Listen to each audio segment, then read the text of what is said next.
Tension d'un câble. Voilà une force dont on se sert très fréquemment.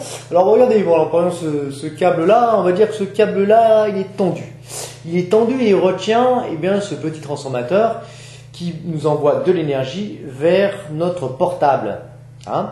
Bien, alors la tension du câble. D'abord, quelle est la direction de cette tension? Bien, tout simplement, c'est celle du câble. Hein? Donc la direction de la tension, ben, c'est celle du câble ou du fil. Voilà pour la direction. Je vous rappelle que la direction, c'est une droite en physique. Hein.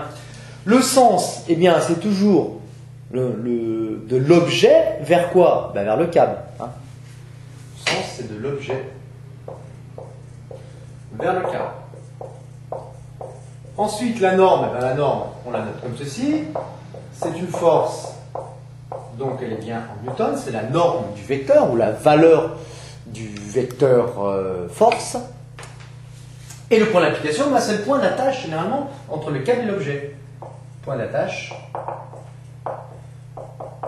entre le câble et l'objet. Alors, j'ai une affection toute particulière pour le point A, car c'est la première lettre de l'alphabet. Et c'est le A aussi de amour. Et oui. Donc A, le A, il est ici. Donc si maintenant je veux tracer le vecteur force, tension du câble, eh bien il partira d'ici. Il montera donc, dans la direction du fil, du câble.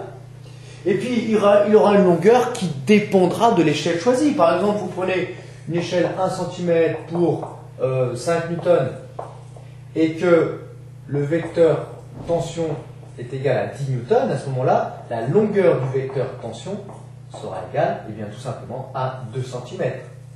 Donc 1 cm, 2 cm vers le haut. Voilà pour la tension d'un câble.